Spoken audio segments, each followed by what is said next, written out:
Hello everyone, welcome to the lecture number 15 of the Java programming series launched by PW Skills.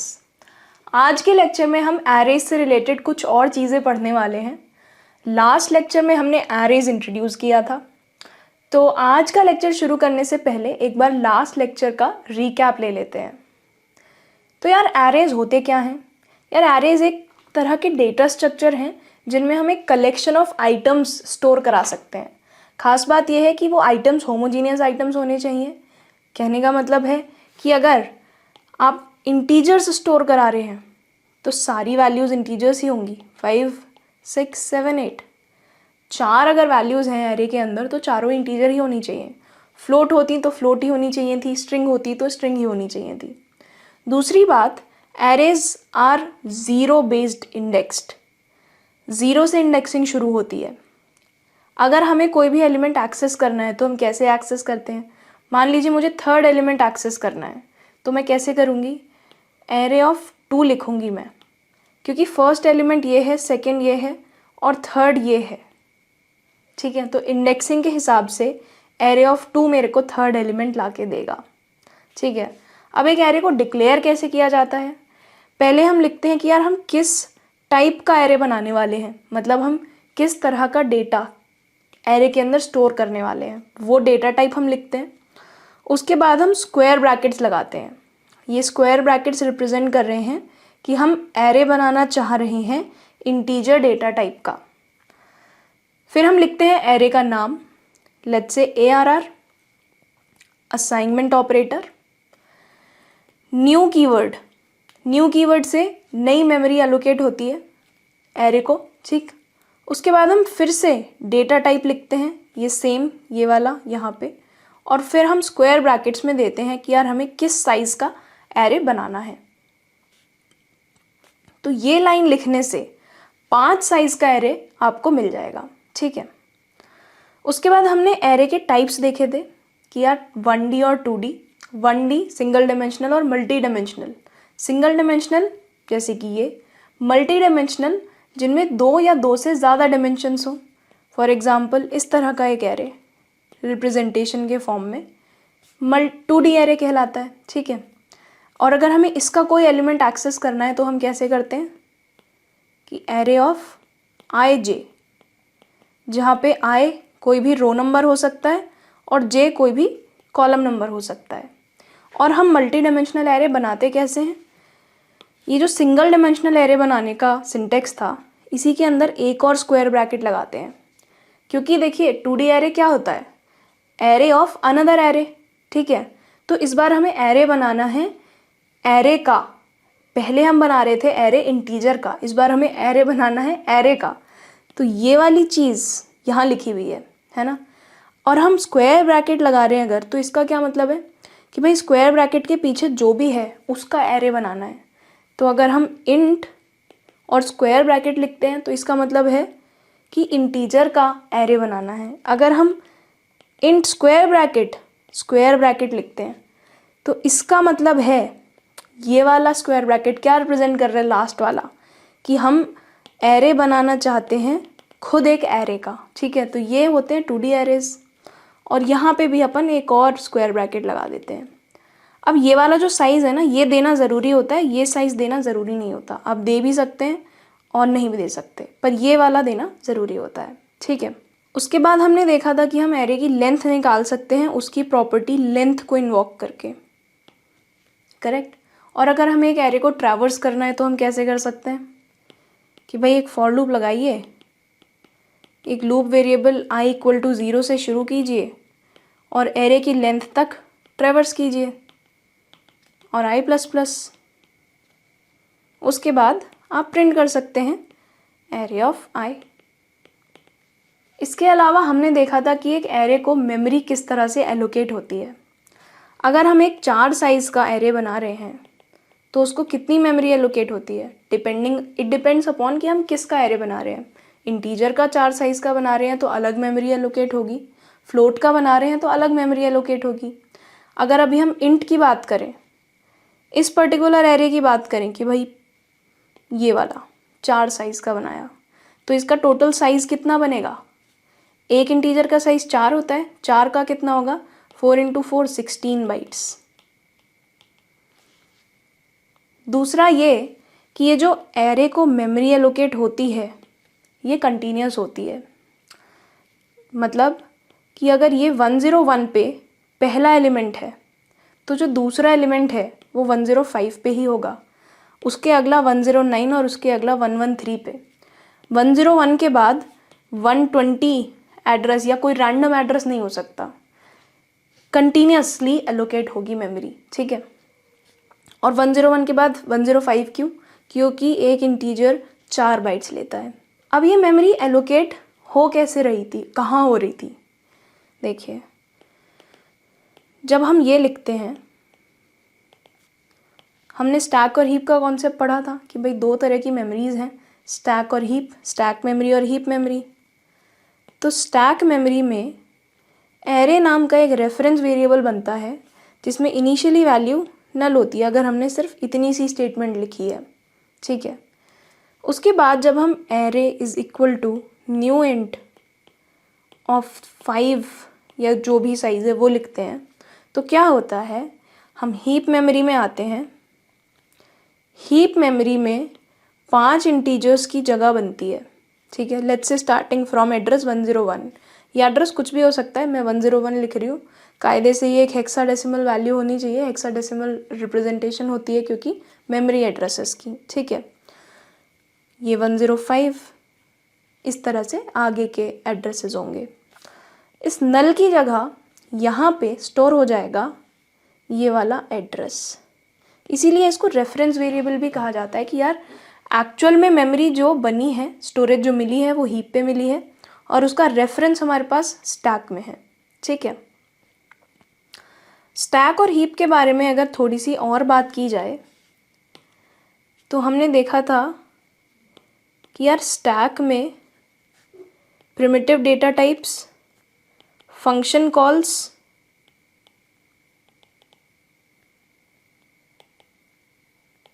और reference variables, इस तरह की चीज़ें store होती हैं। जबकि हीप मेमोरी में एक्चुअली में मेमोरी एलोकेट होती है ऑब्जेक्ट्स को, ऑब्जेक्ट्स यहाँ एग्जिस्ट कर रहे होते हैं।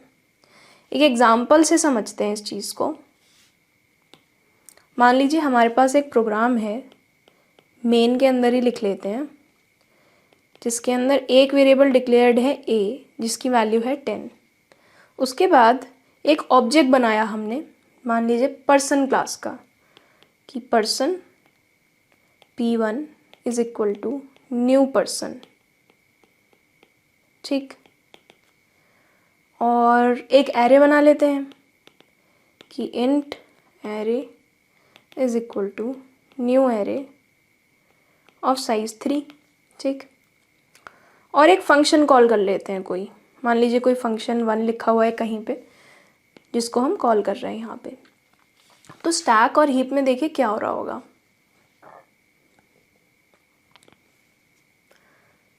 ये हमारी स्टैक मेमोरी है और ये हीप मेमोरी है। पहले तो मेन की जो कॉल है वो स्टैक पे फ्रेम लेगी एक, ठीक है। उस मेन के अंदर एक वेरिएबल बनेगा a जिसकी वैल्यू है 10। Integer being a primitive data type सिर्फ स्टैक पे स्टोर्ड है, इसके केस में हीप में कुछ नहीं बनेगा, a बना सिंपल, उसकी वैल्यू यहाँ स्टोर हो गई, ठीक। उसके बाद ये पर्सन p1 हम बना रहे हैं, ठीक है, ये ऑब्जेक्ट बना रहे हैं हम पर्सन क्लास का। मान लीजिए पर्सन क्लास है कहीं पर हमारे पास और उसके अंदर 2 एट्रीब्यूट्स हैं, एक स्ट्रिंग नेम मान लीजिए और एक इंट एज, ठीक है। तो क्या होगा, p1 नाम का रेफरेंस वेरिएबल स्टैक पे बनेगा यहाँ पे, ठीक है।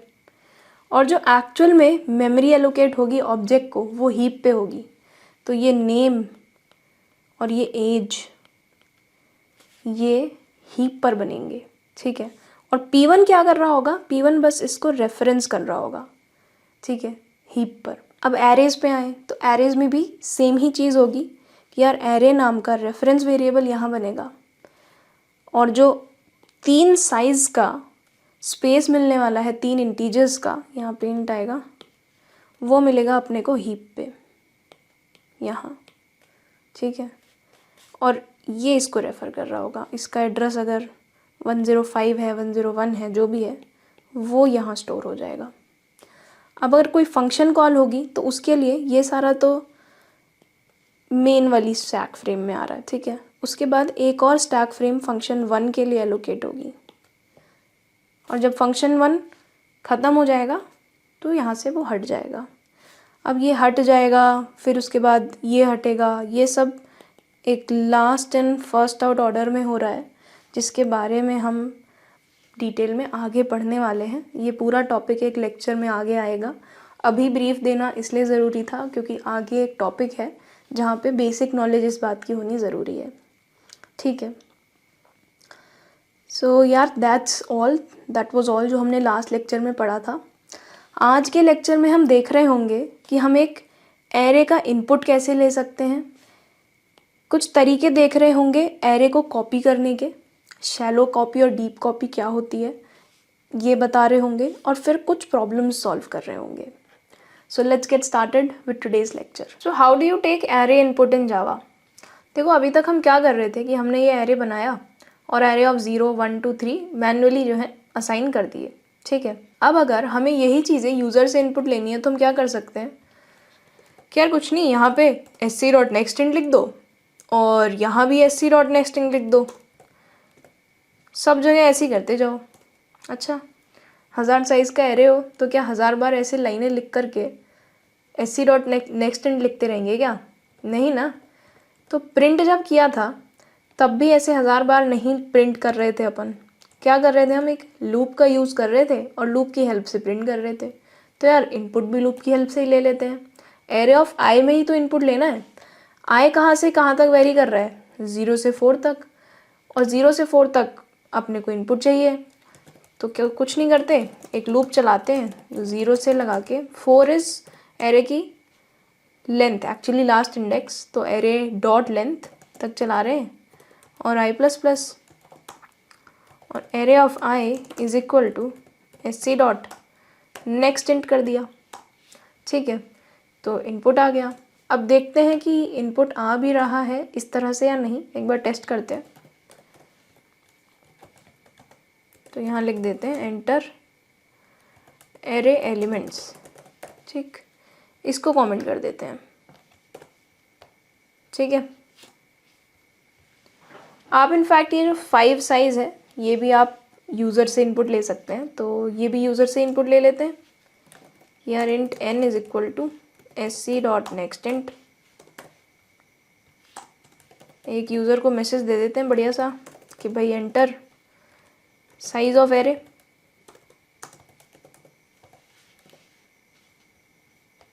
ठीक है जी, और n से इनपुट ले लेते हैं। अब एरे बनाते हैं n साइज़ का 5 की जगह, ठीक है।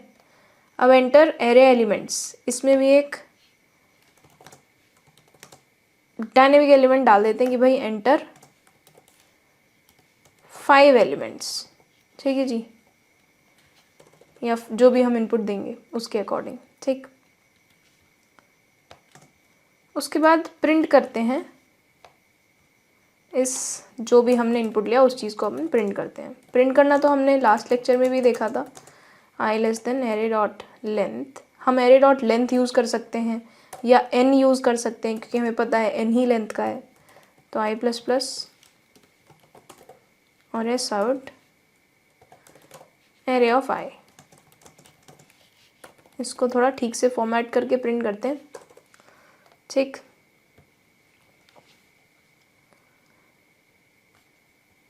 तो एंटर साइज ऑफ एरे, मान लीजिए 5 साइज़ का, अब बोल दिया एंटर 5 एलिमेंट्स, 5 6 7 8 9, तो 5 6 7 8 9 प्रिंट हो गया जी। यही करना चाहते थे बस भाई, सिंपल इतनी कहानी है इनपुट लेने की, तो ठीक।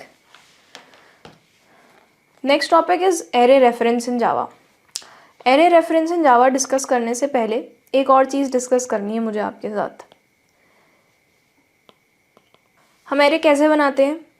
भाई ये इंट एरे का नाम is equal to new int और साइज।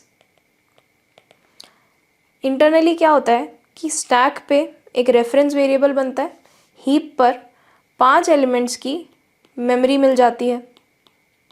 ठीक है, ये अगर 101 एड्रेस है तो यहाँ पर 101 एड्रेस रेफ़र हो जाता है। बेसिकली ये पॉइंट कर रहा है, ये रेफरेंस वेरिएबल रेफ़र कर रहा है इस एड्रेस को हीप मेमोरी में। ठीक है, अब मेरे को अगर एरे ऑफ 0 एक्सेस करना है या एरे ऑफ 1 या एरे ऑफ 2, इस तरह का कुछ भी मुझे एक्सेस करना है तो वो कैसे एक्सेस होगा हम ये देखने वाले हैं। हमें पता है यार, हमने देखा ही था कि एरे ऑफ 0 हमें पहली वैल्यू दे देता है, एरे ऑफ 1 दूसरी, पर एक्चुअली कैसे वो देखते हैं। मान लीजिए यहाँ पर हमने वैल्यूज़ डालनी है 5 6 7 8 9 और इंडेक्सेस हैं 0 1 2 3 4। ठीक है, तो जब हम एरे ऑफ 0 लिख रहे हैं ना यार, तो होता ये है कि ये एरे किस एड्रेस पे है? 101 पे। हम इसको बोल रहे हैं कि आप 101 एड्रेस पे जाओ और 101 से 0 एलिमेंट दूर जो भी एलिमेंट पड़ा हो वो मुझे ला के दे दो। तो 101 एड्रेस यहाँ है, उससे 0 एलिमेंट दूर, मतलब उससे बिल्कुल भी दूर नहीं, उसी एड्रेस पे जो वैल्यू पड़ी है वो ला के दे दो। तो एरे ऑफ 0 इस हिसाब से 5 आ जाता है। जब हम एरे ऑफ 2 मांग रहे हैं तो इसका मतलब है कि 101 से 2 एड्रेस दूर, 101 से 2 एड्रेस, 2 जगहों पर दूर, बेसिकली 2 इंटीजर दूर। 2 इंटीजर दूर क्या होगा? 0 इंटीजर दूर 5 था, 1 इंटीजर दूर 6 था, 2 इंटीजर दूर ये 7 है, तो इस पे आ जाएगा 7। ठीक है, तो इस तरह से एक्चुअल में एक्सेस हो रहा है। हम इसको directly array of 0 array of 1 करके समझ लेते हैं और आगे भी हम डायरेक्टली ही बोलने वाले हैं। हम ऐसे नहीं बोलेंगे कि 101 से 3 एड्रेस दूर वाली चीज़ ला के दे दो। एरे ऑफ 1 चाहिए तो 1 एड्रेस दूर चाहिए कुछ, तो 0 एड्रेस दूर 5 है, 1 एड्रेस दूर 6 है, इसलिए आ गया 6। ठीक है, तो हम वापस आते हैं अपने टॉपिक पे। इसको समझने के लिए एक्चुअली एक काम करते हैं, सीधा कोड पर ही जाते हैं। तो यार हम क्या करना चाह रहे हैं, हमारे पास एक एरे है ARR, हम इसकी एक कॉपी बनाना चाह रहे हैं। हम एक एरे 2 बनाना चाह रहे हैं कि भाई इंट ARR 2 हो जाए, पर हम इसे कुछ नया नहीं देना चाह रहे। हम इसमें पूरा एरे, जो पुराना वाला एरे है, उसको कॉपी करना चाह रहे हैं। तो बस ऐसा कर देते हैं, array 2 is equal to ARR कर देते हैं। ये इन एरे है इसलिए स्क्वायर ब्रैकेट्स। ठीक, तो हम क्या एक्सपेक्ट कर रहे हैं कि एरे 2 में सारी एरे की वैल्यूज़ कॉपी हो गई होंगी, है ना। Trying to copy array to ARR 2। ठीक, कॉपी हो भी गया होगा। अब इसको प्रिंट करके देख लेते हैं। यही वाला कोड चाहिए हमें प्रिंट करने के लिए, है ना।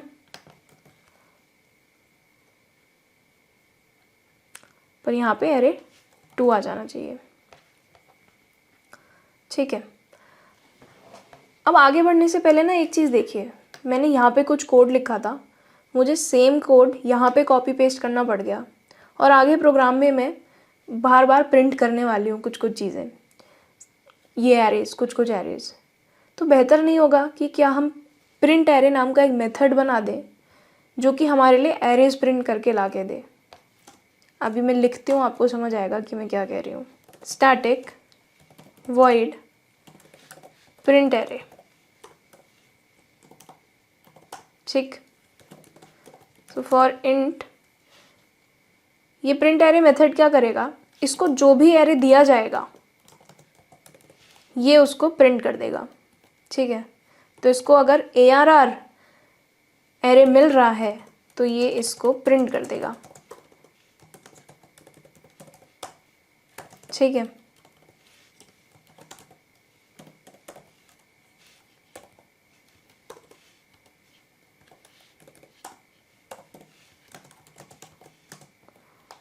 और एरे को प्रिंट करने के बाद हम एक न्यू लाइन भी प्रिंट कर देते हैं यहाँ पे।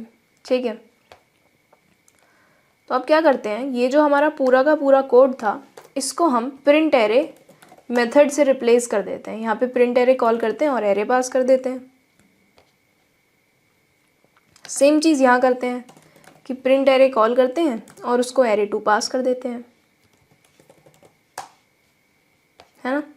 सेम ही चीज़ लिखी है हमने। और एक और चीज़ ये करते हैं कि ये ना हम खुद से असाइन कर देते हैं, अभी यूज़र से इनपुट नहीं लेते फॉर सिंप्लिसिटी, ठीक। n भी हम यूज़र से नहीं इनपुट लेते, इसको 5 खुद ही बोल देते हैं, ठीक है। तो ये था हमारा ओरिजिनल एरे।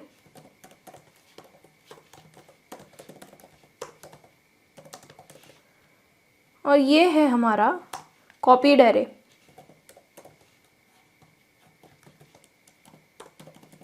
कॉपीड ARR2, ठीक है। तो यार सिंपल सी बात है, 5 6 7 8 9 यही आना चाहिए दोनों में। रन करते हैं तो देखो ओरिजिनल एरे भी 5 6 7 8 9 है और कॉपीड एरे 2 भी 5 6 7 8 9 है। अब हमें क्या करना है, ये जो एरे 2 है ना, इसकी कुछ वैल्यूज़ अपने को चेंज करनी है। एरे 2 की, जो हमने नया एरे बनाया है, ओरिजिनल एरे की नहीं करनी। तो एरे 2 ऑफ 0 को हम 0 कर देते हैं और एरे 2 ऑफ 1 को भी हम 0 कर देते हैं, ठीक है।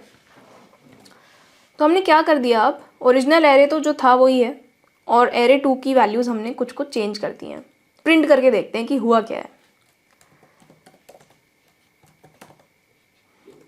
कि भाई ओरिजिनल एरे क्या है एरे 2 बदलने के बाद। बस प्रिंट एरे कॉल करना है, देखो कुछ भी दोबारा से नहीं लिखना पड़ रहा। कितनी बढ़िया चीज़ होते हैं methods. Copied array 2 after changing array 2।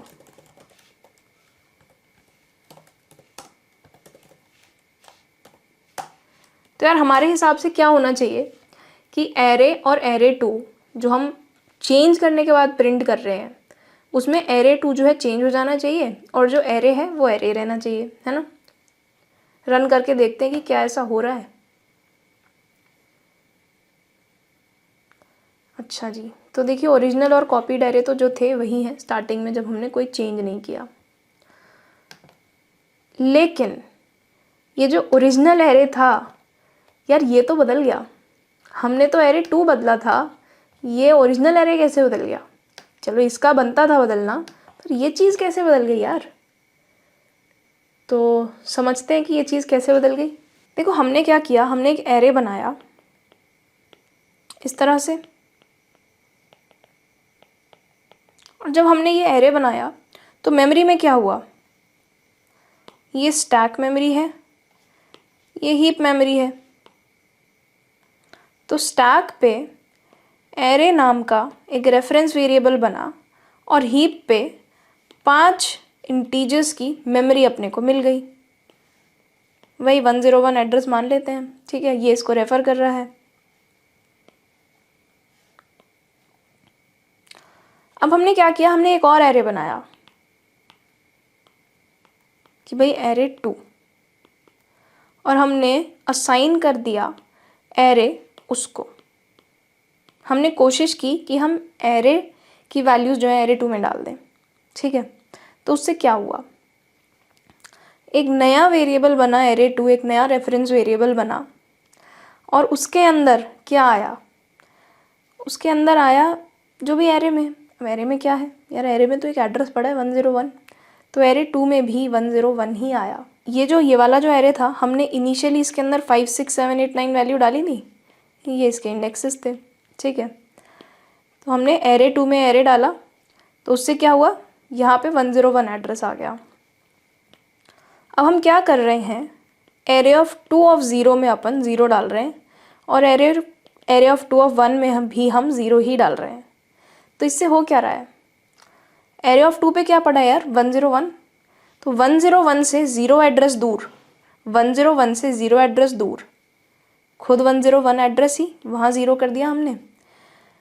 101 से एक एड्रेस दूर भी 0 कर दिया, क्योंकि एरे 2 क्या है जी, एरे 2 पे तो 101 एड्रेस है ना, ठीक है। उसके बाद हमने क्या किया, हमने ये एरे को प्रिंट करा। अब ये एरे को प्रिंट करने का क्या मतलब है कि भाई 101 एड्रेस से स्टार्ट करो और जो जो वैल्यूज़ हैं प्रिंट करते जाओ। अब हम गए 101 एड्रेस पे, अरे यार 101 पे एड्रेस पे तो कुछ तो पहले पड़ा हुआ था, लेकिन अब वो बदल चुका है। भले ही हमने उसको एरे 1 के थ्रू नहीं बदला, मतलब एरे के थ्रू नहीं बदला, पर एरे 2 ने उसको बदल दिया। ऐसा क्यों हुआ? क्योंकि यार ये एरे 1 और एरे 2 ये दोनों अलग अलग रेफरेंस वेरिएबल्स, ये दोनों अलग अलग वेरिएबल्स ज़रूर हैं, पर ये दोनों के दोनों सेम ही एड्रेस को रेफ़र कर रहे हैं, ये सेम ही एड्रेस को देख रहे हैं। तो 101 को कोई भी बदले, 101 पे तो जो पड़ा हुआ है वो बदलेगा ही, ठीक है। इसलिए हमने एरे 2 को बदला और हमें चेंजेस एरे 1 पे भी दिखाई दिए, ठीक है। तो इसका मतलब ये है कि जब हम इस तरह की स्टेटमेंट लिखते हैं तो रेफरेंस की कॉपी बनती है, एक्चुअल एरे की कॉपी नहीं बनती, ठीक है। दोबारा समझिए, रेफरेंस की कॉपी बनती है, एक्चुअल एरे की पूरी पूरी मेमोरी की कॉपी नहीं बनती। कोई नई मेमोरी एलोकेट नहीं होती। अरे नई मेमोरी तो तब एलोकेट होती है ना जब हम कोई न्यू कीवर्ड यूज़ कर रहे होते हैं। हमने तो नई मेमोरी एलोकेट की ही नहीं, हमने तो बस रेफरेंस को कॉपी कर दिया। इसलिए इस तरह की चीज़ हुई हमारे साथ। और इसको ना हम शैलो कॉपी भी कहते हैं। शैलो कॉपी क्यों? कि यार खोखला काम करा ना, ऐसा छोटा काम करा आपने कि भाई एरे 1 और एरे 2 को बस रेफरेंस की कॉपी बना दी, नई मेमोरी तो दी नहीं, इसलिए इसको शैलो कॉपी कहते हैं, ठीक। अच्छा, अब अगर हम ये रेफरेंस की कॉपी वाली चीज़ डिस्कस कर ही रहे हैं तो एक और इम्पॉर्टेंट चीज़ डिस्कस करते हैं। वापस कोड पर आते हैं। तो हमारे पास ये एरे है जिसमें 012 इंडेक्सेस पे 5 6 7 पड़ा हुआ है। एक मेथड बनाते हैं चेंज एरे नाम का, ठीक है, जो कि इनपुट लेता है, जो कि पैरामीटर जिसका एक है एरे खुद, रिटर्न टाइप रह गया, ठीक है। और ये क्या करता है, इसको जो भी एरे मिलता है ये उस पूरे एरे को 0 कर देता है, ठीक।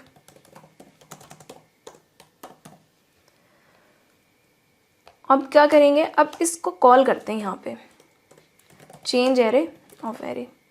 अब मैंने जब चेंज एरे कॉल कर दिया इस पे तो क्या होना चाहिए, सोचिए, क्या एरे की वैल्यू चेंज होनी चाहिए? 5 6 7 ही रहेगा या 0 0 0 हो जाएगा? पास बाय वैल्यू याद है आपको? हमने शायद लेक्चर नंबर 13 में पढ़ा था कि जावा में पास बाय वैल्यू होता है, मतलब एक्चुअल वैल्यूज़ कभी पास नहीं होती हैं। एक मेथड कॉल में कॉपी बनती है और वो पास होती है। तो इसके हिसाब से भी यही होगा कि एक्चुअल एरे पास नहीं होगा, कॉपी बनेगी वो पास होगी। हम कॉपी के अंदर चेंजेस कर रहे हैं तो कोई चेंज आना ही नहीं चाहिए। इंटीजर के केस में ऐसा ही होता था ना, याद है आपको? हमने इस तरह का कोड लिखा था कि स्टैटिक वॉइड चेंज वैल, और अगर हम इसको कोई इंटीजर दे देते थे, ए की वैल्यू मैं कुछ भी कर दूँ यहाँ पे, जो ये की इनिशियल वैल्यू थी वो चेंज नहीं होती थी, चेंज वैल्यू, और ए अगर हम इसको पास कर दें और ए को प्रिंट करें तो 5 ही आएगा।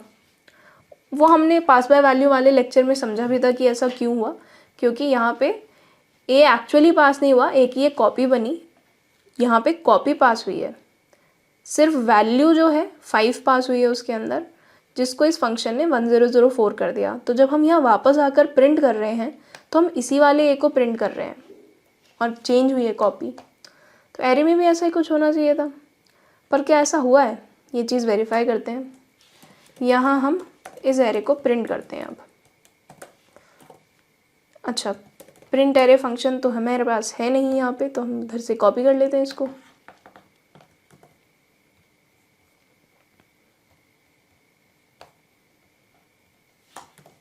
ठीक है,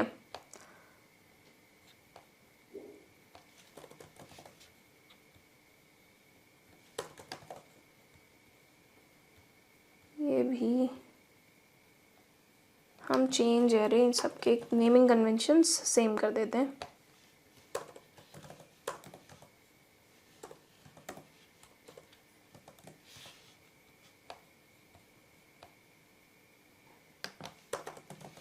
ठीक, अब रन करके देखते हैं।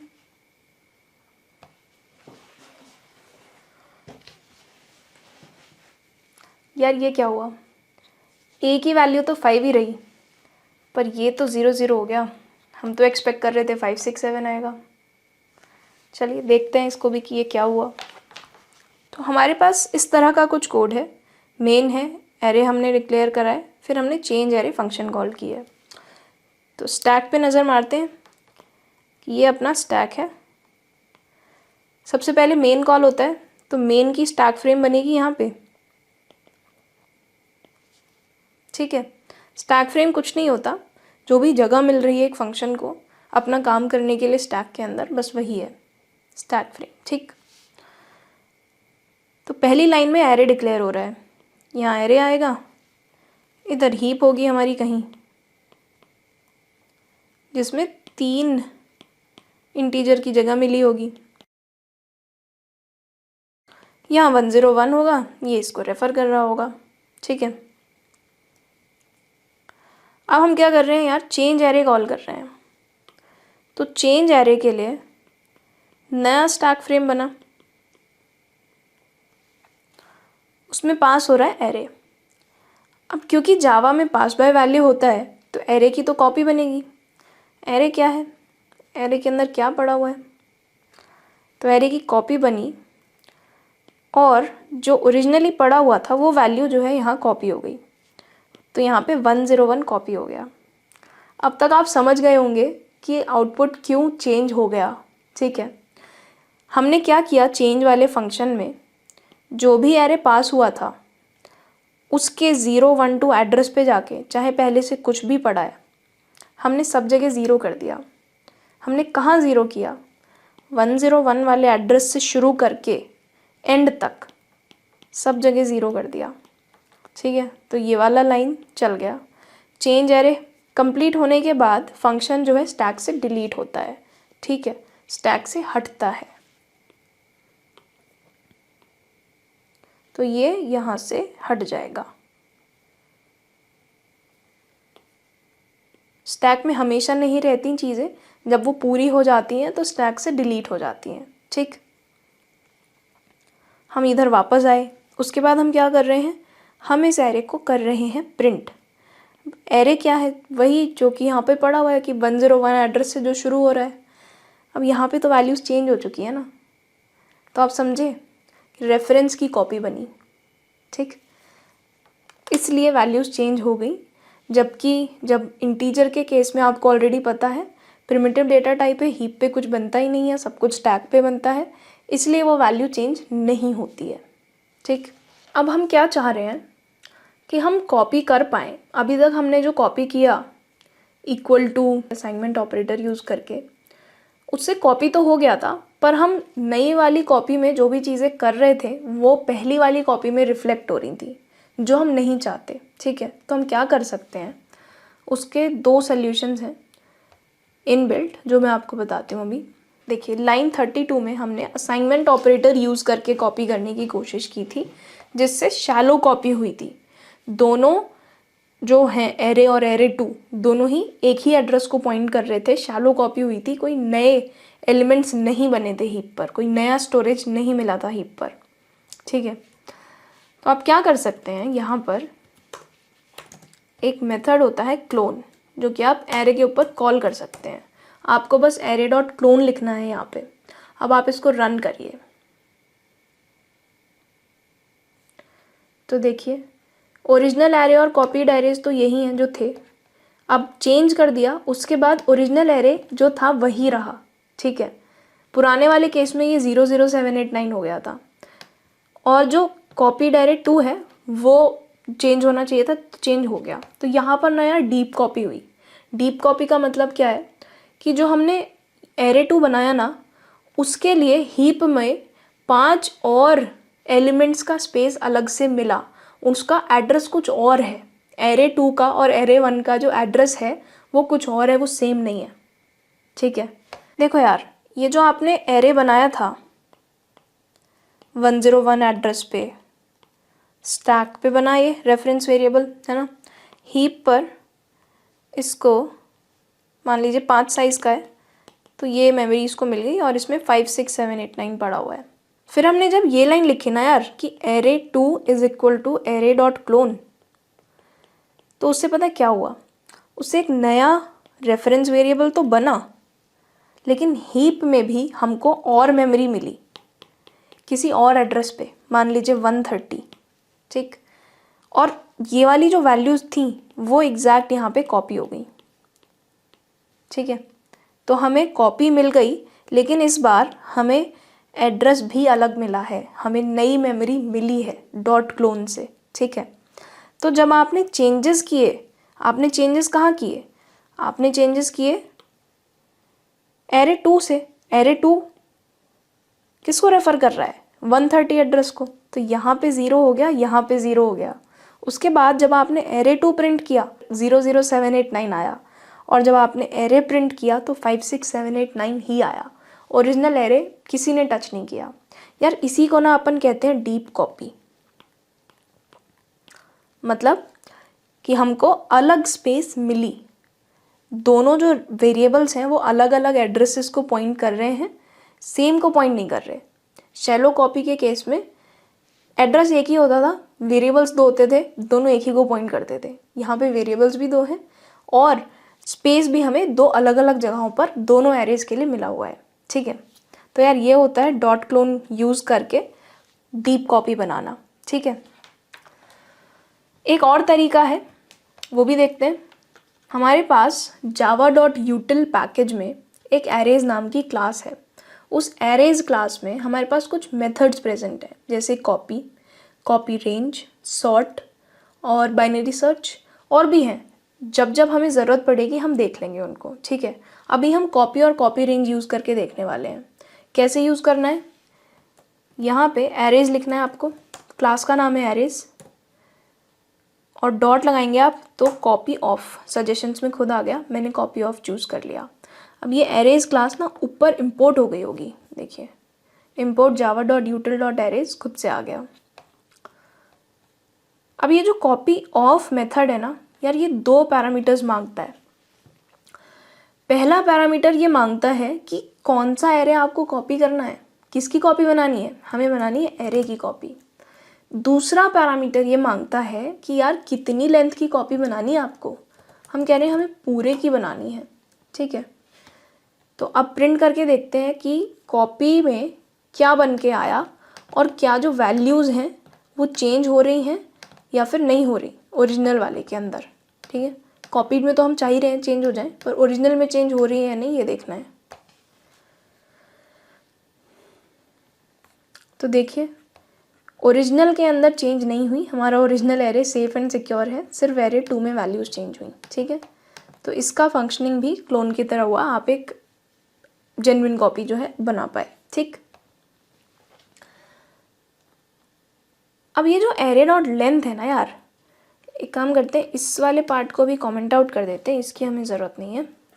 अगर आप यहाँ पे एरे डॉट लेंथ की जगह 2 पास कर देते तो सिर्फ पहले 2 एलिमेंट्स कॉपी होते जो थे 5 और 6। देखिए ओरिजिनल एरे 5 6 7 8 9 था और कॉपीड एरे 5 6 है, ठीक है। अगला मेथड हम देखते हैं copy of range. Copy of range देखो क्या मांगता है, कॉपी ऑफ रेंज पहला पैरामीटर सेम है कि यार जो भी एरे आपको कॉपी करना है वो दे दो। इसके अलावा ये 2 चीज़ें और मांगता है, स्टार्ट इंडेक्स और एंड इंडेक्स। एंड इंडेक्स नहीं, एक्चुअली मैं बताती हूँ आपको कि वो क्या है। 2 पैरामीटर्स और मांगता है, अभी हम ये मान लेते हैं स्टार्ट इंडेक्स और एंड इंडेक्स, ठीक है। तो हम कहते हैं अभी कि इसको यार 0 से लेके एरे डॉट लेंथ तक प्रिंट कर दो। अब यहाँ पे यार ये जो स्टार्ट इंडेक्स है ना ये तो इंक्लूसिव है, मतलब 0 इज़ इंक्लूडेड इस रेंज के अंदर, पर ये जो एंड इंडेक्स है ये एक्सक्लूसिव है, ठीक है, कि ये जो है इंक्लूडेड नहीं है रेंज में। तो 0 से एरे डॉट लेंथ अगर आपने लिखा है, लेंथ कितनी है 5, तो ये 4th इंडेक्स तक प्रिंट करेगा, ठीक है। प्रिंट करके देखते हैं, तो देखो 5 6 7 8 9 कॉपी हो गए। पर अगर मैं ये चाह रही हूँ कि यार मुझे ना सिर्फ 1st इंडेक्स से 4th इंडेक्स तक कॉपी करना है, तो क्या प्रिंट होगा, फर्स्ट इंडेक्स, सेकंड इंडेक्स और थर्ड इंडेक्स, ठीक है। तो हम यहाँ पे ना रेंज दे सकते हैं, ज़रूरी नहीं है कि स्टार्टिंग से ही करें, कोई भी आप रेंज पास कर सकते हैं। इसको रन करें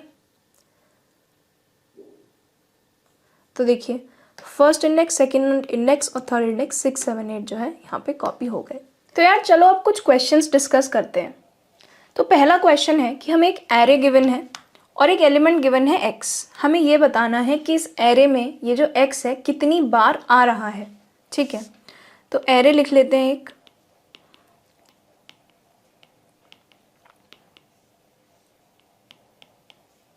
और एक एलिमेंट x मान लीजिए 5 दिया हुआ है। तो आपको ये बताना है कि इस एरे में 5 कितनी बार आया, 5 की फ्रीक्वेंसी क्या है बेसिकली।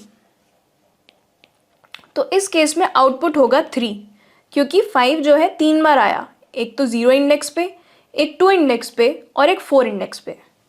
तो एक बार फंक्शन की डेफिनेशन लिख लेते हैं, उसके बाद लॉजिक पे वापस आते हैं।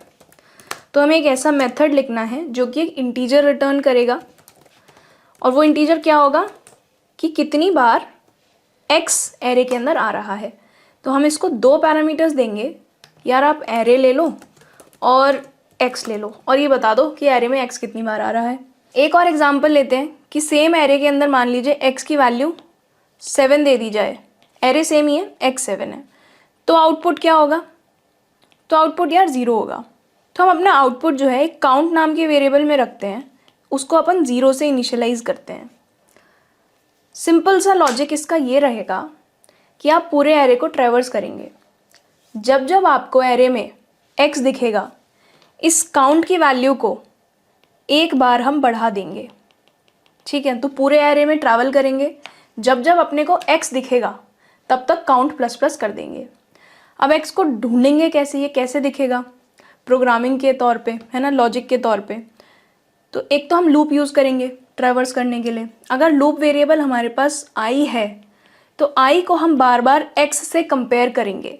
इसेंशियली हम क्या कर रहे होंगे, ये जो 5 है इसको x से कंपेयर करेंगे, 6 को x से कंपेयर करेंगे, 5 को अगेन x से, 1 को x से एंड देन 5 को x से। यहाँ पे x की वैल्यू अब जो भी है, इस केस में 5 है, तो जहाँ जहाँ पे 5 इज इक्वल टू 5 है उन केसेस में काउंट प्लस प्लस कर देंगे, बाकी केसेस में कुछ नहीं करेंगे, ठीक है। और पूरे एरे को ट्रैवर्स करने के बाद काउंट को रिटर्न कर देंगे, ठीक है। तो एक बार कोड लिख के देखते हैं। काउंट को इनिशियलाइज करेंगे 0 से, इसका मतलब है अभी हमने एरे को ट्रैवर्स करना शुरू नहीं किया है, तो हमने एक भी बार x को एरे में नहीं देखा है, इसलिए हमने 0 से इनिशियलाइज किया। अब ट्रैवर्स कैसे करते हैं जी? लूप से। तो i less than array dot length i plus plus. अब क्या करना है, एरे के हर एक एलिमेंट को x से कंपेयर करना है। अगर कंडीशन ट्रू हो जाती है तो काउंट को प्लस प्लस करना है और अल्टीमेटली रिटर्न कर देना है काउंट, ठीक है। सिंपल सा लॉजिक है। इसको एक बार रन करके देखते हैं।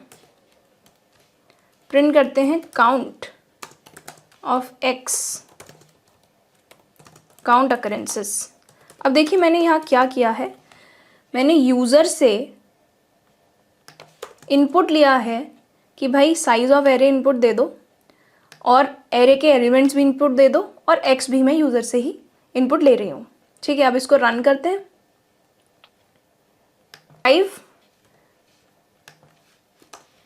5 एलिमेंट्स एंटर करने हैं, ठीक है, और x की वैल्यू दीजिए 2 दे देते हैं, तो काउंट ऑफ x आ गया 3, और 3 ही आना चाहिए था, ठीक है। यार वैसे तो सिंपल सा क्वेश्चन है, समझ आ गया होगा।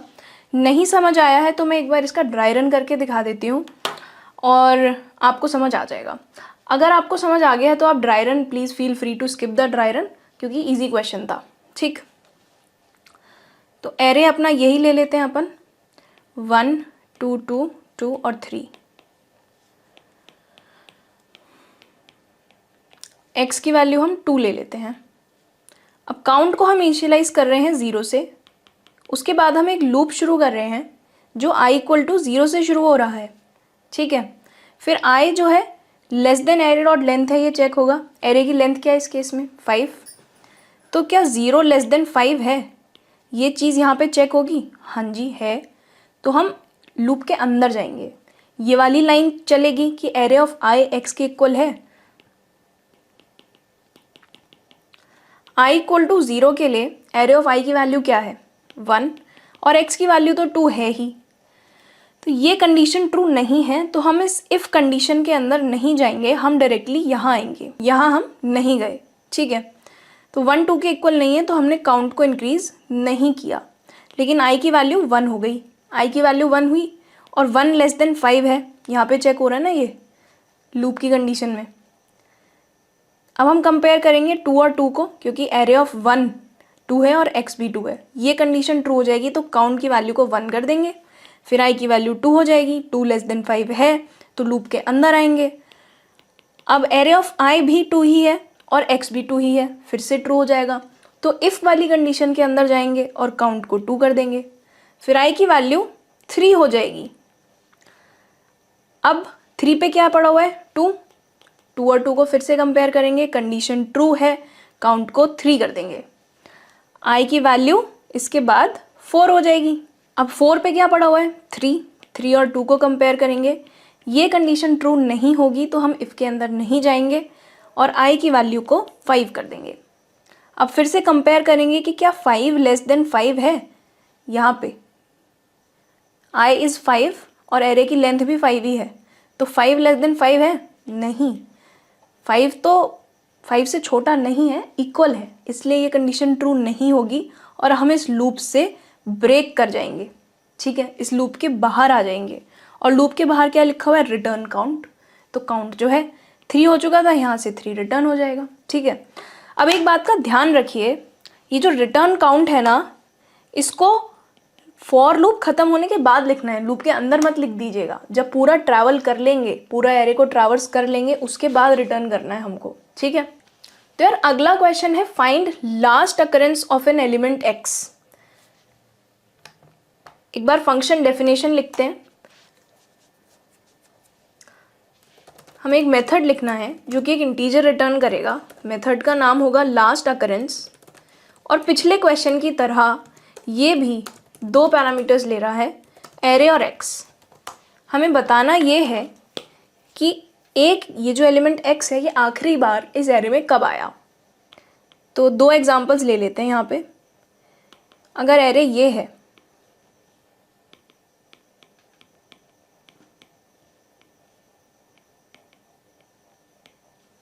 ठीक है, और x की वैल्यू 5 है, तो कहाँ कहाँ पर 5 आया देखिए, indexes on which 5 occurs, on which 5 is present, कहाँ कहाँ पर है 5, देखिए 0 इंडेक्स पर है, 2 इंडेक्स पर है और 4 इंडेक्स पर है, तो 0 2 और 4। अब इनमें से लास्ट अकरेंस कौन सी है, 4th वाली ना, जो लास्ट अकरेंस है वो तो 4th वाली है, तो 0 to 4 में जो आंसर होगा वो 4 होगा, तो लास्ट इंडेक्स जो हम रिटर्न करना चाह रहे हैं वो 4 होगा, ठीक है। ये तो एक एग्जाम्पल था। तो अब इसका लॉजिक डिस्कस करते हैं।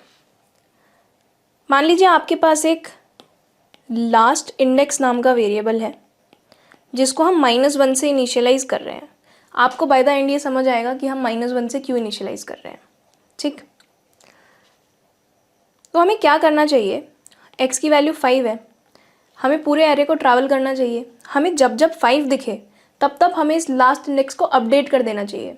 हमें पहली बार 5 दिखा तो हमें इस -1 को 0 कर देना चाहिए था, क्योंकि यार 0 इंडेक्स है ना, ये 0 इंडेक्स पे हमको दिखा, पर हमें आगे भी ट्रैवल करना चाहिए, क्योंकि यार अभी तो हमें 0th इंडेक्स पर ही दिखा है, अभी तो कहानी शुरू ही हुई है ना, हो सकता है इसके आगे भी 5 एग्जिस्ट कर रहा हो, तो हमें पूरा एरे ट्रैवर्स करना है, उसके बाद डिसीजन लेना है कि लास्ट इंडेक्स कौन सा होगा, ठीक है। पहली बार देखकर नहीं बोल देना कि भाई मिल गया ये रहा आंसर, पूरा एरे ट्रैवर्स करेंगे क्योंकि हमें लास्ट अकरेंस निकालनी है। फिर हमें 6 पे जाएंगे, सेम कंपैरिजन पिछले क्वेश्चन वाली, एरे ऑफ आई को x से कंपेयर करके देख रहे हैं।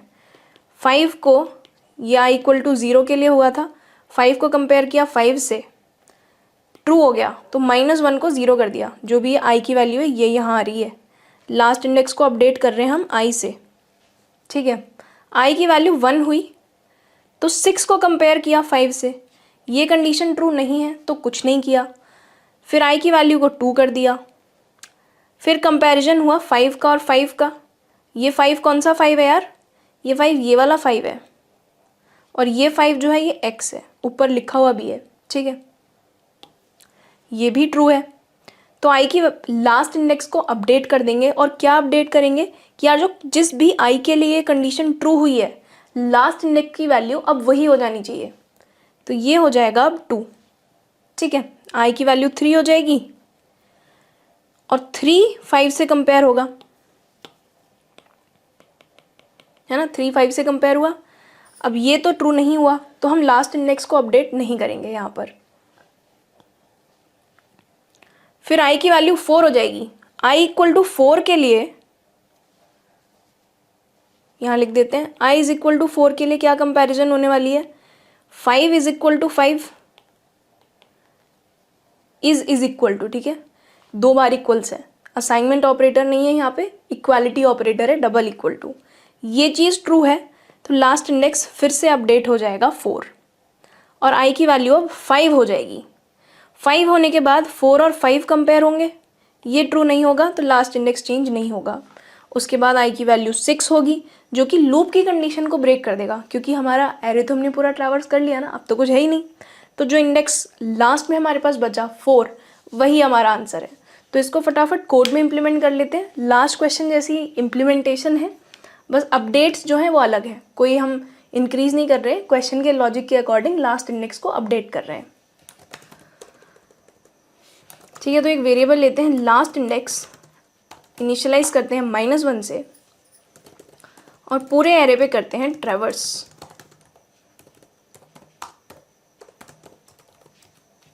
ठीक है, एरे ऑफ आई को कंपेयर करते हैं किससे, x से, और अगर ये कंडीशन ट्रू होती है तो लास्ट इंडेक्स में रख देते हैं i।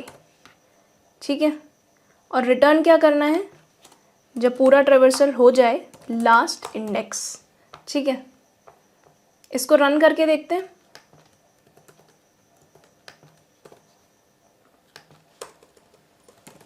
Last occurrence of x, same चीज मांगेगा ये भी, एक एरे और एक x। चलिए, साइज ऑफ एरे 5 ही दे देते हैं, 5 एलिमेंट्स 1 1 3 1 4, x देते हैं 1, क्योंकि 0 1 2 3 थर्ड इंडेक्स पे 1 आखिरी बार आ रहा है, तो आंसर 3 आना चाहिए 1 देने पे। ठीक है, तो last occurrence of x is 3। अब हमने एक और केस डिस्कस किया था कि अगर x एग्जिस्ट ही नहीं करता तो आंसर -1 आना चाहिए। तो क्या हमारे कोड के हिसाब से -1 आंसर आएगा? देखिए, अगर x कभी एग्जिस्ट ही नहीं करेगा तो ये वाली कंडीशन कभी ट्रू होगी ही नहीं, हम लास्ट इंडेक्स की वैल्यू को कभी चेंज ही नहीं करेंगे। और लास्ट इंडेक्स हमने इनिशियलाइज करा था -1 से, तो अल्टीमेटली -1 ही रिटर्न हो रहा है, इसलिए हमने -1 से उसको इनिशियलाइज किया। एक बार रन करके टेस्ट भी कर लेते हैं। साइज ऑफ एरे 5 एलिमेंट्स आप कुछ भी दे दीजिए, x7, तो last occurrence of x is -1। ठीक है, तो इसका मतलब है कि x इसमें आया ही नहीं। ठीक है, आई होप ये समझ आ गया होगा। इसका ड्राई रन भी बिल्कुल सिमिलर सा है लास्ट क्वेश्चन के जैसा, तो आप इसका ड्राई रन खुद करके देख लीजिए। यार अगला क्वेश्चन है कि सेम हमें एक एरे गिवन है और एक नंबर गिवन है x। हमें ये बताना है कि इस एरे के अंदर कितने ऐसे एलिमेंट्स हैं जो x से स्ट्रिक्टली बड़े हैं। स्ट्रिक्टली बड़े का क्या मतलब होता है कि 5 और अगर हम 6 को कंपेयर करें तो यार 6 ना 5 से स्ट्रिक्टली बड़ा है, पर 5 से स्ट्रिक्टली बड़ा नहीं है। मतलब बेसिकली ग्रेटर देन वाली इक्वालिटी आपको यूज़ करनी है, ग्रेटर देन इक्वल टू वाली इक्वालिटी आपको यूज़ नहीं करनी है यहाँ पर। ठीक है, तो यार काफ़ी सिंपल क्वेश्चन है ये भी, जैसे हमने काउंट अकरेंसेस में किया था। काउंट अकरेंसेस में हमारी कंडीशन क्या थी कि array of i is equal to x है या नहीं, ये हम चेक कर रहे थे। तो हम बस इस कंडीशन को यहाँ पे बदल के अगर ग्रेटर देन x कर दें तो हमें पता चल जाएगा कि ये जो नंबर है वो x से बड़ा है या नहीं, और बड़ा है तो हम काउंट को ++ कर देंगे। ठीक है, तो यार ये बिल्कुल सेम क्वेश्चन है, इसको आप कोड करके देख लीजिए। इनफैक्ट ये कोड जो है बिल्कुल सही है इस क्वेश्चन के लिए, ठीक। So let's see the next question. अगला क्वेश्चन ये कह रहा है कि check if the given array is sorted और नॉट। एक मेथड बनाते हैं, पहले मेथड डेफिनेशन समझते हैं कि क्या चाहते हैं हम एक बूलियन रिटर्न करवाना चाहते हैं। बूलियन मतलब ट्रू या फॉल्स। मेथड का नाम है इज सॉर्टेड।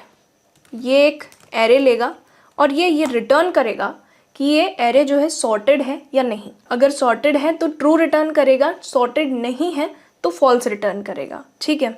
सॉर्टेड का क्या मतलब होता है कि यार इंक्रीजिंग या डिक्रीजिंग ऑर्डर में, दोनों ही बातें सॉर्टेड होती हैं। इस क्वेश्चन के लिए हम इंक्रीजिंग ऑर्डर कंसिडर कर रहे हैं, ठीक है। तो एग्जाम्पल लेते हैं, ये एरे सॉर्टेड है, ये एरे भी सॉर्टेड है, ठीक है। हम स्ट्रिक्टली इंक्रीजिंग नहीं देख रहे हैं, अगर इक्वल भी है तो भी हम सॉर्टेड मान रहे हैं, ठीक है।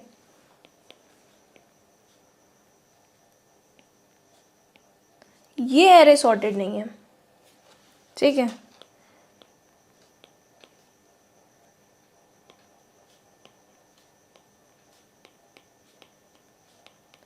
ये एरे भी सॉर्टेड नहीं है, ठीक। तो अब इन एरेज को आप ध्यान से देखिए। एक सॉर्टेड एरे की क्या प्रॉपर्टी होती है, हर एक एलिमेंट अपने पिछले वाले एलिमेंट से बड़ा होता है। अगर आप सॉर्टेड एरे की बात कर रहे हैं तो जैसे इस केस में देखिए 5 1 से बड़ा है, 6 5 से बड़ा है और 7 6 से बड़ा है। इस केस में देखिए 5 1 से बड़ा है, 5 5 के इक्वल है, छोटा तो नहीं है, 5 5 से इक्वल है, छोटा नहीं है।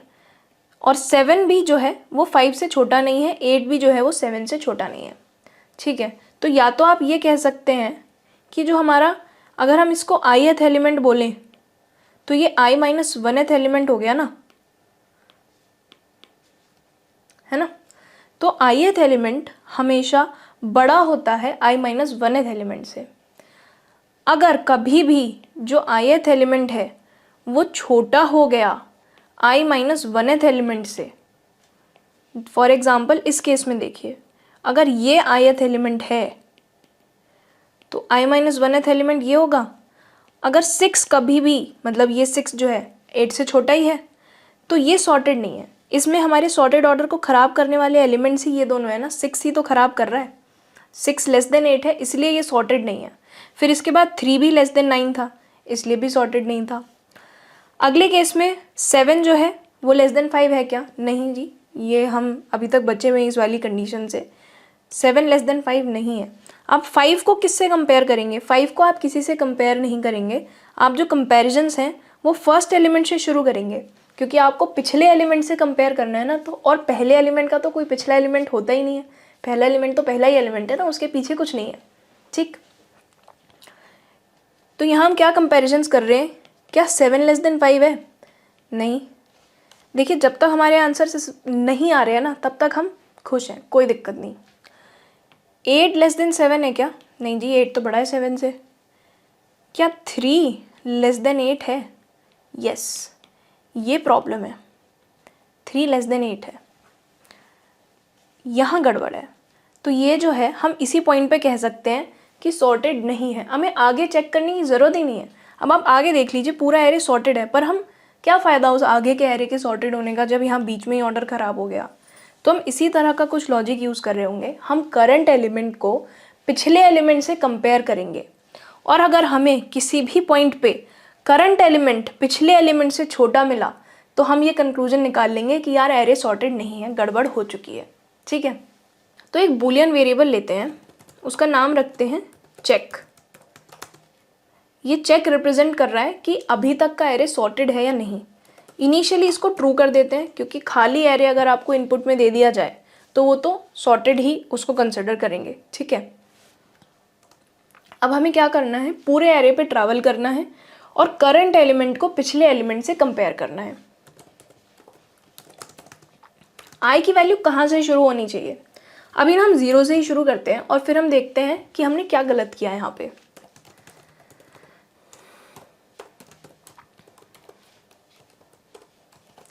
हमारे लॉजिक के हिसाब से हम क्या कर रहे हैं, हम ith एलिमेंट को i-1th एलिमेंट से कंपेयर कर रहे हैं, और अगर कभी भी जो करंट एलिमेंट है वो पिछले एलिमेंट से छोटा निकल के आ जाता है, तब हम बोलते हैं कि हमें पता चल गया है कि नॉट सॉर्टेड है। पर हम इस चीज़ को रिप्रेजेंट कैसे करें? ये जो हमने चेक नाम का बूलियन रखा है ना, इसको हम यहाँ पे फॉल्स कर देते हैं, ठीक है। और अब हम यहाँ पे ब्रेक कर सकते हैं। ब्रेक क्यों कर रहे हैं? क्योंकि मैंने आपको एग्जाम्पल में भी समझाया कि अगर हमें एक भी जगह गड़बड़ मिल गई तो हम कंक्लूजन निकाल सकते हैं कि सॉर्टेड नहीं है, हमें आगे का एरे चेक करने की ज़रूरत ही नहीं है, तो हम आगे का एरे क्यों ट्रैवर्स करें, है ना। यहाँ पे अपन ब्रेक कर देते हैं। लास्ट में हम क्या रिटर्न कर दें? यहाँ पे इस चेक को ही रिटर्न कर देते हैं, क्योंकि हमें एक बूलियन ही रिटर्न करना था। देखिए,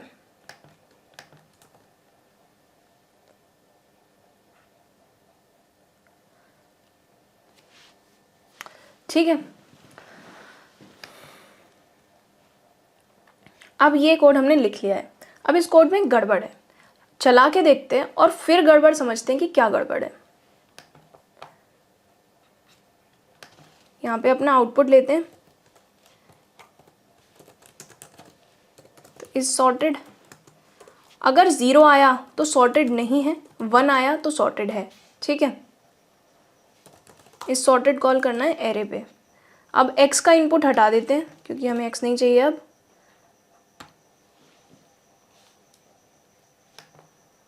एक सॉर्टेड एरे हम इनपुट में देते हैं, ठीक है। 1 2 3 4 7। क्या error I? Index -1 out of bounds for length 5। मैंने आपको बोला था ना कोड में एक गड़बड़ है। देखिए क्या हो रहा है, आई की वैल्यू शुरू हो रही है 0 से, तो जब आई की वैल्यू 0 होगी तब हम यहाँ पे चेक लगा रहे हैं कि array of i less than array of i -1। अगर आई की वैल्यू 0 है, समझिए यहाँ पर, अगर आई की वैल्यू 0 है तो यहाँ पर देखिए क्या कंपैरिजन हो रही होगी, एरे ऑफ 0 और एरे ऑफ -1 कंपेयर हो रहे होंगे। पर -1 तो कोई इंडेक्स है ही नहीं ना, एरे तो 0 से शुरू हो रहा है, नेगेटिव नंबर इंडेक्स हम एक्सेस कर रहे हैं, इसलिए ये जो आई है 1 से शुरू होना चाहिए। हमने डिस्कस भी किया था, जब जो हम चेक्स कर रहे हैं वो हम दूसरे एलिमेंट से चेक करना शुरू करेंगे, पहले से नहीं, ठीक है। अब इसको रन करके देखते हैं। अब हमने इसको ठीक कर दिया है।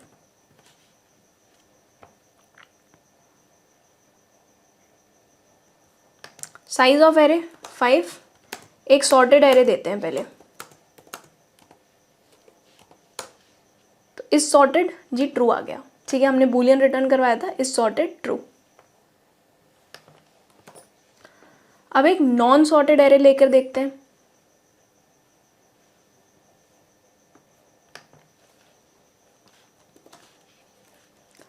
फाइव 6 7 यहाँ तक सॉर्टेड है। अब यहाँ 1 लिख देते हैं, तो इस सॉर्टेड फॉल्स आ गया, ठीक है।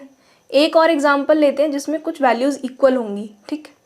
तो 5 ही देते हैं, 1 2 2 6 8।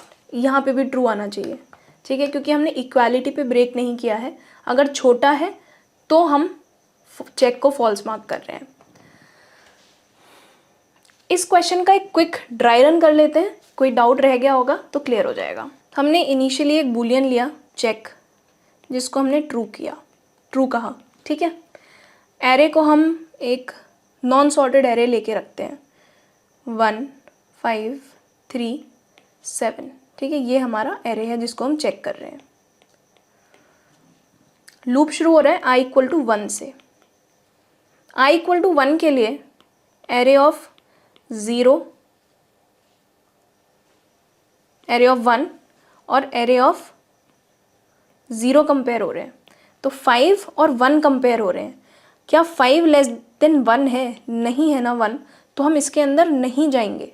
पहली बार जब i = 1 था तो ये चीज़ चेक हुई जो कि ट्रू नहीं हुई, इसलिए चेक की वैल्यू चेंज नहीं की गई, ठीक है। उसके बाद i की वैल्यू 2 हो गई। i की वैल्यू 2 के लिए क्या कंपैरिजन्स हो रहे हैं कि क्या 3 लेस देन 5 है?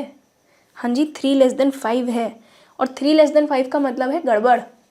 तो अब हम लूप के अंदर जाएंगे और चेक को कर देंगे फॉल्स और ब्रेक कर देंगे। आगे का एरे चेक करने की ज़रूरत ही नहीं है ना। तो हम ब्रेक कर दिए। ब्रेक करने का क्या मतलब होता है कि लूप यहाँ ख़त्म हो गया।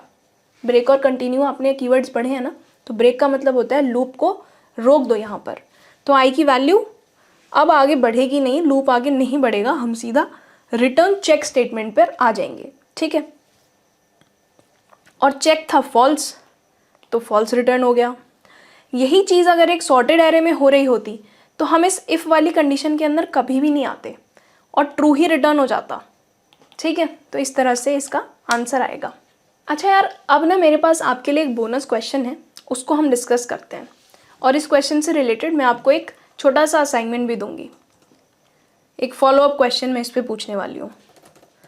तो फंक्शन कुछ इस तरह से बनने वाला है कि हमें ना इस बार एक एरे रिटर्न करना है। अभी तक हम बूलियन इंटीजर रिटर्न करते आ रहे थे, इस बार हमें एक एरे रिटर्न करना है, ठीक है। फंक्शन का नाम है स्मॉलेस्ट एंड लार्जेस्ट एलिमेंट, ठीक है। ये पैरामीटर में एक इनपुट एक एरे लेने वाला है और ये क्या कहता है कि आप ना एक एरे रिटर्न करो जिसकी पहली वैल्यू होगी जो इस एरे का स्मॉलेस्ट एलिमेंट है और दूसरी वैल्यू होगी जो इस एरे का बिगेस्ट एलिमेंट है।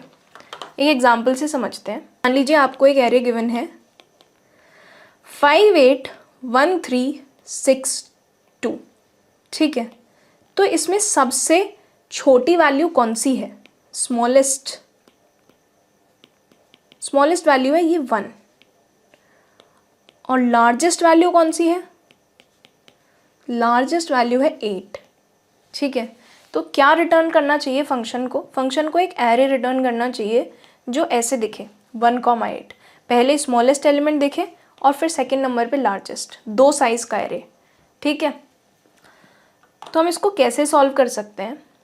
देखिए, और भी बहुत तरीके हो सकते हैं सॉल्व करने के। आज हम बेसिक तरीका एकदम सिंपल सा डिस्कस करने वाले हैं।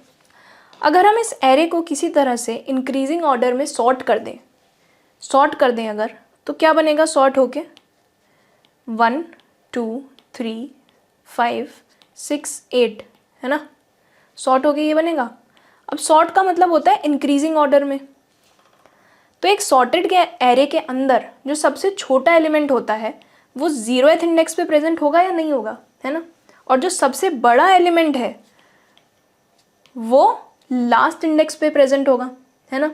तो हम सॉर्ट करेंगे एरे को और स्मॉलेस्ट वाला कैसे ढूंढेंगे? 0th एलिमेंट सबसे छोटा और जो लास्ट एलिमेंट है वो सबसे बड़ा, ठीक। अब सॉर्ट कैसे करें? देखो, वैसे तो हम आगे सॉर्टिंग एल्गोरिथम्स डिटेल में पढ़ने वाले हैं, पर एक इनबिल्ट मेथड है एरेज को सॉर्ट करने का, वो मैं अभी आपको बता देती हूँ, ठीक है। तो मेथड का नाम है एरेज डॉट सॉर्ट। ये जो हमने क्लास डिस्कस करी है ना, एरेज जावा डॉट यूटिल पैकेज के अंदर इम्पोर्ट भी हो गई। इसके अंदर एक डॉट सॉर्ट मेथड है जिसको आप डायरेक्टली कॉल कर सकते हैं।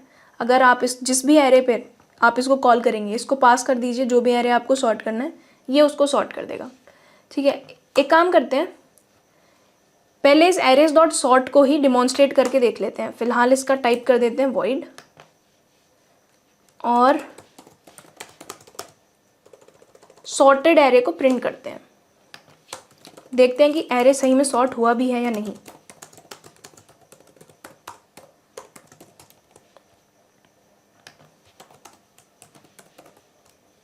ठीक, एरे ऑफ आई को प्रिंट कर देते हैं। अब इस फंक्शन को कॉल करते हैं।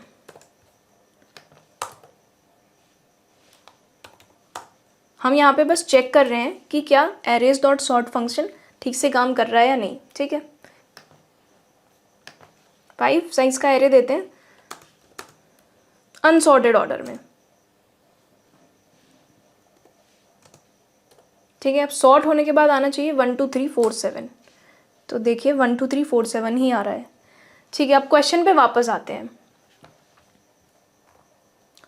तो यार सॉर्ट तो हो रहा है हमारा मस्त। अब हमें क्या करना है? हमें इंटीजर एरे रिटर्न करना है, ठीक है। और इसके अंदर जो पहला एलिमेंट होना चाहिए वो स्मॉलेस्ट और दूसरा एलिमेंट लार्जेस्ट। क्योंकि हमें एक एरे रिटर्न करना था तो हमने यहाँ पे इंट और स्क्वायर ब्रैकेट्स लगाए, ठीक है। इंट रिटर्न करना होता तो खाली इंट लिखते, बूलियन रिटर्न करना था तो बूलियन लिखा था। रिटर्न टाइप होता है ना ये मेथड का, ठीक है जी। तो सॉर्ट तो हो गया। अब एक आंसर नाम का एरे बनाते हैं, उसके अंदर हमें 2 वैल्यूज़ डालनी है। पहली वैल्यू क्या होगी? पहला एलिमेंट। दूसरी वैल्यू क्या होगी? आखिरी एलिमेंट। ये आखिरी एलिमेंट है कहाँ लेकिन? देखिए एरे अगर आपके पास लेट्स से 1 2 3 4 5, अगर आपके पास ये एरे है तो इसका साइज़ क्या है, इसकी लेंथ क्या है? अगर मैं यहाँ पे एरे डॉट लेंथ लिखूँ तो एरे डॉट लेंथ है क्या, 5 है। पर एरे के अंदर 5th इंडेक्स तो है ही नहीं। एक 5 साइज़ के एरे के पास सिर्फ 4 तक ही इंडेक्सेस होते हैं, 0 से 4 तक। तो हमें यहाँ पर array of array dot length -1 लिखना पड़ेगा, क्योंकि हम एक्सेस करना चाह रहे हैं एरे ऑफ 4। 5 साइज़ के एरे के लिए हम एरे ऑफ 4 एक्सेस करना चाह रहे हैं, ठीक है। और इसको कर देंगे हम रिटर्न। कॉल करके देखते हैं।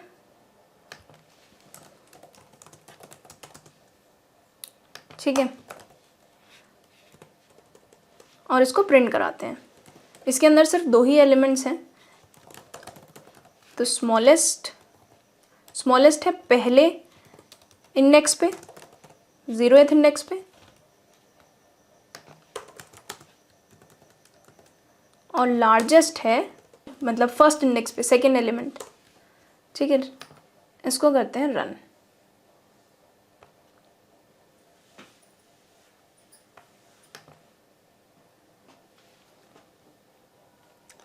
एक एरे इनपुट देते हैं 6 साइज़ का, 1 4 5 11 9 3।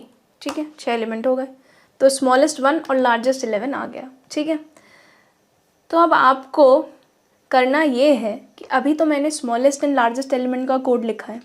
आप मुझे कमेंट्स में ये बताइए कि अगर मुझे kth स्मॉलेस्ट एलिमेंट और kth लार्जेस्ट एलिमेंट निकालने होते तो मैं कैसे निकालती। kth स्मॉलेस्ट और kth लार्जेस्ट का क्या मतलब है? अगर मेरे पास ये एरे है 1 4 6 8 10, तो इसके अंदर स्मॉलेस्ट एलिमेंट 1 है, इसके अंदर सेकेंड स्मॉलेस्ट एलिमेंट 4 है, इसके अंदर थर्ड स्मॉलेस्ट एलिमेंट 6 है। Same goes for largest element 10 है, सेकेंड लार्जेस्ट 8 है, थर्ड लार्जेस्ट 6 है। तो आपको क्वेश्चन में क्या दिया होगा, एरे दिया होगा और एक वैल्यू दी होगी k। ठीक है, तो आपको kth स्मॉलेस्ट और kth लार्जेस्ट का एरे रिटर्न करना है। ठीक है, ये आप खुद से सोचिए और कमेंट्स में मेरे को बताइए। ठीक है, सो यार with that we have come to the end of this lecture. But end करने से पहले मैं आपको एक चीज़ और बताना चाहती हूँ। देखिए, हमने जो ये सारे मेथड स्टैटिक बनाए, आपने नोटिस किया होगा मैंने सारे मेथड्स को स्टैटिक बनाया है और यहाँ पे डायरेक्टली कॉल किया है। ये क्लास के ही मेथड्स थे तो ऑब्जेक्ट की ज़रूरत तो नहीं थी, पर फिर भी हमने इन्हें स्टैटिक बनाया। उसका रीज़न ये था कि जो स्टैटिक मेथड्स होते हैं ना, वो सिर्फ स्टैटिक वेरिएबल्स को एक्सेस कर सकते हैं, वो सिर्फ स्टैटिक मेथड्स को कॉल कर सकते हैं और स्टैटिक मेथड्स की भी नॉन स्टैटिक वेरिएबल्स और मेथड्स को रेफर नहीं कर सकते। फॉर एग्जाम्पल, अगर मैं मान लीजिए इस मेथड को स्टैटिक ना बनाऊँ, नॉन स्टैटिक कर दूँ, ठीक है, स्टैटिक कीवर्ड इसके पीछे से हटा दूँ, तो यहाँ एक एरर आएगा। एरर मैसेज है कि non static method can not be referenced from a static context. तो उसका रीज़न यही है कि स्टैटिक मेथड एक नॉन स्टैटिक मेथड को कॉल नहीं कर सकता, इसलिए हमें इन सबको स्टैटिक बनाना पड़ा था। ठीक है, अब क्यों भाई ऐसा? क्योंकि यार ये हम ना मेन के अंदर लिख रहे हैं और मेन जो है एक स्टैटिक मेथड है। अगर आप एक इंटीजर वेरिएबल भी बना लेना यहाँ पे इंट a और स्टैटिक मेन के अंदर इस a को एक्सेस करने की कोशिश करें तो भी आप नहीं कर पाएंगे। यहाँ पे एरर आ रहा है, non static field A can not be referenced from a static context. तो यहाँ पे अगर आप स्टैटिक लिख देंगे तो ये प्रॉब्लम सॉल्व हो जाएगी। ठीक है, आप एक नॉन स्टैटिक मेथड से नॉन स्टैटिक को एक्सेस कर सकते हैं, पर आप एक स्टैटिक मेथड से नॉन स्टैटिक वेरिएबल को एक्सेस नहीं कर सकते, नॉन स्टैटिक मेथड को कॉल नहीं कर सकते। सो नाउ लेट्स रिवाइज कि हमने आज के लेक्चर में क्या क्या पढ़ा। हमने देखा कि हम एरे इनपुट कैसे ले सकते हैं, एक फॉर लूप के अंदर अपना जैसे हम स्कैनर क्लास यूज करके लेते हैं ऑब्जेक्ट बना के, सेम तरीके से ऑब्जेक्ट इनपुट ले सकते हैं। हमने देखा कि हम कॉपी कैसे बना सकते हैं, शैलो कॉपी और डीप कॉपी के बारे में देखा। अगर हम असाइनमेंट ऑपरेटर यूज करके एक एरे को असाइन करते हैं तो सिर्फ एरे का रेफरेंस कॉपी होता है, एक्चुअल एरे का कॉपी नहीं बनता। ठीक है, हीप में कोई नई मेमोरी हमको नहीं मिलती।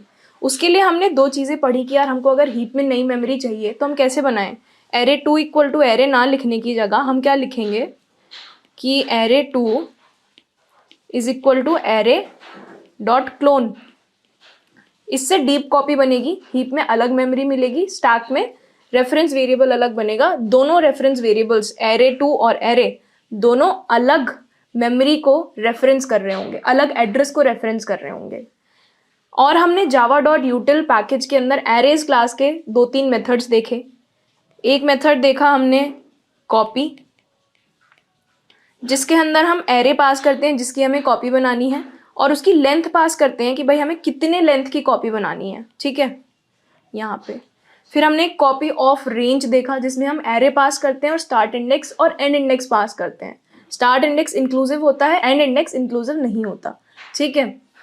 उसके अलावा हमने एक arrays.sort मेथड भी देखा अभी लास्ट क्वेश्चन में, जिसमें हम array पास कर दें तो जो है array जो है ये सॉर्ट हो जाता है। कुछ क्वेश्चन सॉल्व किए, जैसे कि हमने चेक किया कि एक array सॉर्टेड है या नहीं, काउंट ऑफ अक्रेंसेस निकाला ग्रेटर देन का, लास्ट अक्रेंस निकाला, ये सारे हमने क्वेश्चन सॉल्व किए।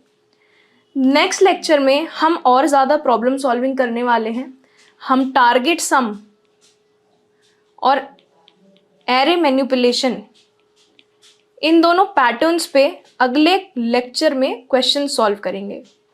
हम काफ़ी सारे प्रॉब्लम सॉल्व करने वाले हैं अगले लेक्चर में, उसके अगले लेक्चर में, क्योंकि यार याद रखो कॉन्सेप्ट समझ में आ जाते हैं, एरेज क्या होते हैं ये चीज़ समझ आ जाती है।